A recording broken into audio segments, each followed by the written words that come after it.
Hello प्यारे बच्चों, आज हम देखने वाले हैं कि रसायन विज्ञान कक्षा 12 का पेपर कैसा आता है। ठीक है, एनसीईआरटी जब से एनसीईआरटी लागू हुई है तब से पेपर का बिल्कुल पैटर्न ही चेंज हो गया है।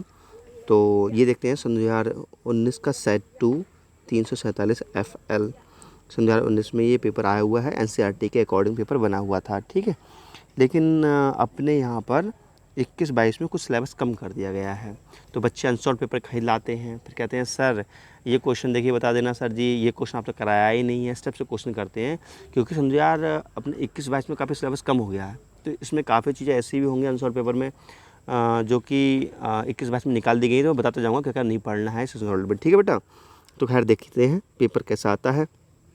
दोस्तों, सबसे पहले ऑब्जेक्टिव क्वेश्चन आते हैं। तो ऑब्जेक्टिव क्वेश्चन देखते हैं, 4 विकल्प दिए गए हैं, सही उत्तर चुनकर लिखिएगा। ठीक है, तो निम्नलिखित में से किसमें प्रति एकक कोष्ठका मतलब यूनिट सेल परमाणुओं की कुल संख्या 2 होती है, मतलब Z की वैल्यू 2 होती है। किसके लिए? फलक केंद्रित घनीय एकक कोष्ठका के लिए। मतलब फलक केंद्रित का मतलब क्या हो गया? फलक केंद्रित का मतलब हो गया FCC face centred cubic unit cell. ठीक है, तो FCC के लिए तो बेटा 4 होती है। ठीक है, अंतः केंद्रित मतलब BCC के लिए आद्य एकक कोष्ठक इनमें से कोई नहीं। ठीक है, तो इसमें BCC के लिए ही 2 होती है। ठीक है, तो तुम्हारा जो ऑप्शन हो जाएगा सेकंड ऑप्शन सही है इसमें, है ना। अगला देखते हैं, 5 मिलीग्राम NaCl प्रति लीटर होता है। तो ये क्वेश्चन आपको सॉल्व करना पड़ेगा बेटा, देख लेना इसको। ठीक है, अब देखते हैं नेक्स्ट, संक्षारण से बचाव के लिए आयरन पर की जाने वाली सबसे टिकाऊ धातु प्लेटिंग होगी। ठीक है, तो जिंक प्लेटिंग या कॉपर प्लेटिंग या टिन प्लेटिंग, निकल प्लेटिंग।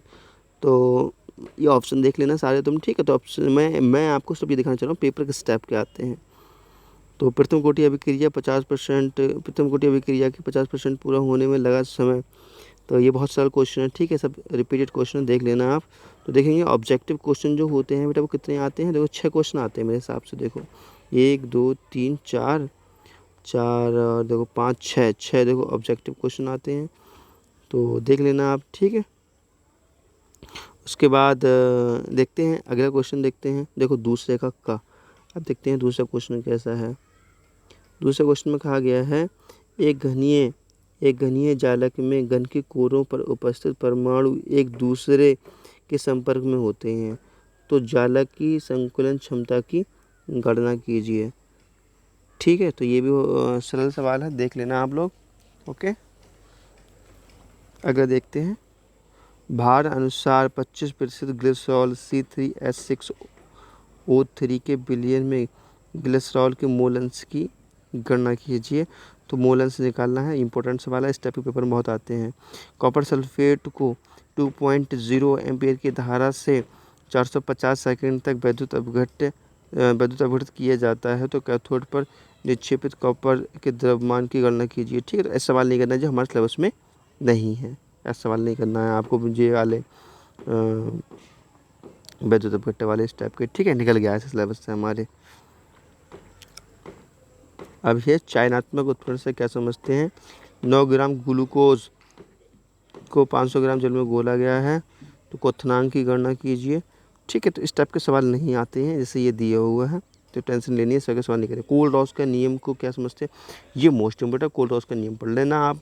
मिशेल की क्रियाविधि ये भी इम्पोर्टेंट है, ये पढ़ लेना। आवर्त सारणी के अक्षीय परिवार के तत्वों को असामान्य व्यवहार के कारण समझाइए। तो बेटा देखो असामान्य व्यवहार जो है सिलेबस से निकल गया है इस बार। ठीक है, और फिलहाल कठिन नहीं था, सरल ही था ये।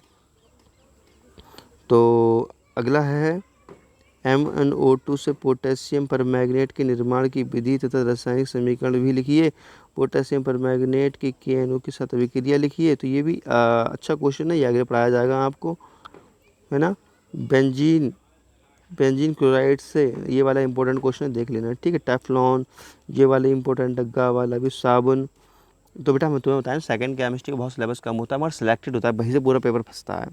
ठीक है, लोग कठिन मानते हैं लेकिन होता सरल है। सिद्ध कीजिए कि ये वाला बहुत सरल क्वेश्चन है। ये 14 चैप्टर है फर्स्ट केमिस्ट्री का। एल्मुना का निष्कर्षण, ये खा वाला नहीं करना है आप लोगों को क्योंकि ये आपके सिलेबस में नहीं है। ठीक है, फिर सहसंयोजक यौगिकों के उपसंयोजन, ये वाला भी देख लेना, ये सही है सवाल। ये क्वार्ट्ज कंपाउंड का है ये वाला।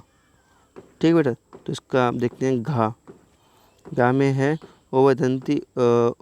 ओवदंती नविक राशि समूह, मतलब ये खास इंपॉर्टेंट नहीं है, देखना चाहो तो। ठीक है, फिनॉल की ये वाला इंपॉर्टेंट है आपका 6 का ये कर लेना, ऐसे क्वेश्चन आते हैं।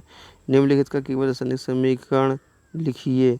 यह प्राथमिक द्वितीयक तृतीयक एल्कोहलों का निर्जल से इंपॉर्टेंट क्वेश्चन है। ठीक है, कोल, ये तीनों इंपॉर्टेंट है, फर्स्ट सेकंड थर्ड, ये देख लेना आप लोग। ठीक है, क्या होता है जब, तो ये क्या होता है जब भी आ जाते हैं, ऐसे देख लेना क्वेश्चन। ठीक है बेटा, अब हम देखते हैं सातवां क्वेश्चन। सातवां क्वेश्चन ये है, तो देखो मैक्सिमम जो होते हैं छोटे छोटे क्वेश्चन आते हैं। क्या होता है जब, ठीक है, क्या होता है जब, जैसे कि मान लीजिए सल्फर को सांद्र नाइट्रिक अम्ल के साथ गर्म करते हैं तो अम्लराज बनता है ना। कार्बन को सल्फ्यूरिक अम्ल के साथ गर्म करते हैं तो क्या होता है।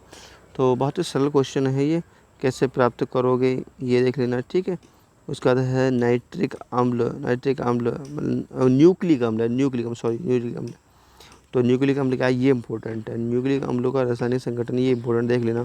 अब न्यूक्लिक अम्ल से ही प्रोटीन बनता है, तो ये प्रोटीन वाला क्वेश्चन तो हर साल आता है, ये बहुत इंपॉर्टेंट है। ठीक है बेटा, तो वीडियो कैसा लगा, अच्छा लगा तो लाइक कीजिए, चैनल को सब्सक्राइब तो सभी लोग कर लें। ओके, और नेक्स्ट टाइप की वीडियो चाहिए जल्दी बताइएगा, मैं आपको जल्दी वीडियो बना दूँगा। ठीक है, बाय बाय।